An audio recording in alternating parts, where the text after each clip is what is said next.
Welcome back. Telangana excise శాఖలో ఆ శాఖ ప్రిన్సిపల్ సెక్రటరీ రిజ్వీ వీఆర్ఎస్ పై దుమారం చెలరేగింది.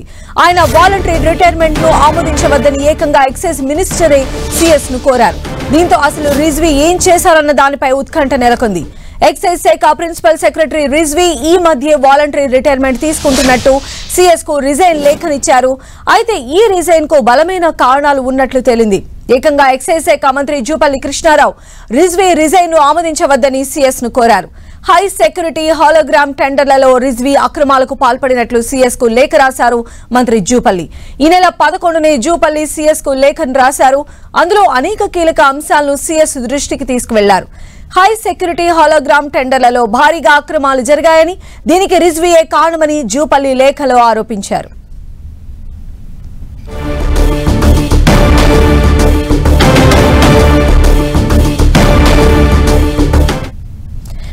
ఎక్సైజ్ శాఖకి సంబంధించిన రిజ్వీ వీఆర్ఎస్ పైన ఇప్పుడైతే తీవ్ర దుమారం చెలరేగుతున్న పరిస్థితి కనిపిస్తోంది. జూపల్లే సీఎస్ కు లేఖ రాసి ఆయన వీఆర్ఎస్ ను ఆమోదించవద్దని చెప్పడం ఇప్పుడు డెఫినెట్ గా కూడా ఒక పెద్ద హాట్ టాపిక్. మరి దీనికి సంబంధించినటువంటి అడిషనల్ డీటెయిల్స్ అందించడానికి మా ప్రతినిధి చారి మనకు అందుబాటులో ఉన్నారు. చారి,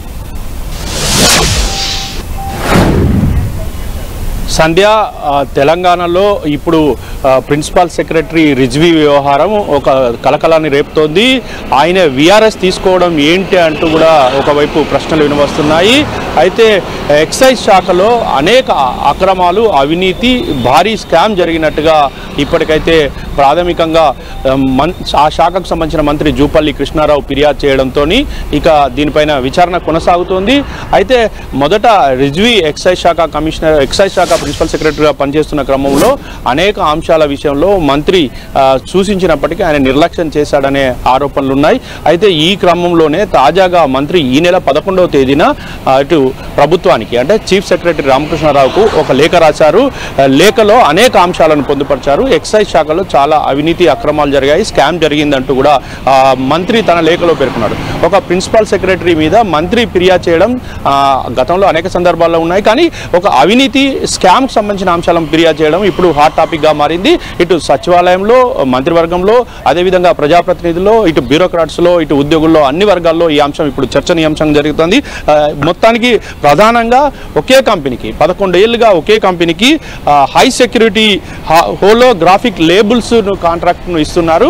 ఈ కాంట్రాక్ట్ విషయంలో టెండర్లు పిలవాలంటూ మంత్రి పిలిచినప్పటికీ, మంత్రి సూచించినప్పటికీ మంత్రి ఆదేశాలను ప్రిన్సిపల్ సెక్రటరీ రిజ్వీ బేఖాతరు చేశారు. దీంతో ఈ అంశం ఇప్పుడు మరో తెరపైకి వచ్చింది. అయితే ఇందులో భారీ స్కామ్ జరిగిందని, పెద్ద ఎత్తున నిధులు చేతులు మారాయంటూ కూడా పరోక్షంగా మంత్రి సూచించారు. అదే కంపెనీకి టెండర్లు ఇచ్చారు. అంటే దీనిపైన అంటే దర్యాప్తుకి ఆదేశాలు కానీ ఇలాంటివి పరిణామాలు కూడా తర్వాత జరిగేటువంటి ఆస్కారం ఎంత ఉండొచ్చు?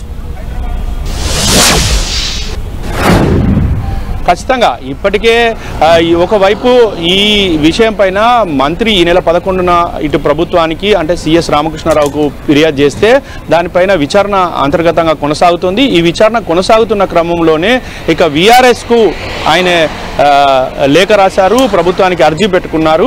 రిజ్వీ వీఆర్ఎస్ తీసుకుంటానని అర్జీ పెట్టుకోవడంతో ఇక దీనిపైన మరొకసారి మంత్రి నిన్న జూపల్లి కృష్ణారావు ప్రభుత్వానికి సిఎస్కు లేఖ రాశారు. దీంతో ప్రభుత్వం దీనిపైన పూర్తి స్థాయిలో విచారణ అధికారికంగా చేపట్టే అవకాశం ఉంది. ఆ విచారణకు సంబంధించిన విషయాల్లో కూడా ప్రభుత్వం అతి త్వరలోనే ఒక కీలక నిర్ణయం తీసుకుంటుందని కూడా తెలుస్తుంది. అంతర్గత విచారణ అయితే కొనసాగుతుంది. అయినా మరి పూర్తి స్థాయి విచారణకు ఈ అధికారికంగా ఈ అంశం బయటికి రావడంతో అధికారిక విచారణ చేపట్టే అవకాశం ఉంది. మొత్తానికైతే ఇందులో పెద్ద స్కామ్ జరిగింది. అనేక అంశాలు, coffee corn blender private limited లో బిల్లుల బకాయిల చెల్లింపు విషయంలో వాళ్ళకు మినహాయింపు ఇవ్వడం ద్వారా 1,44,00,000. అదేవిధంగా ఏడీబీ లిమిటెడ్ 1 కు సంబంధించి 90 ml ప్యాక్ సంబంధించిన అంశంలో కూడా పెద్ద ఎత్తున స్కామ్ జరిగినట్టుగా గుర్తించారు.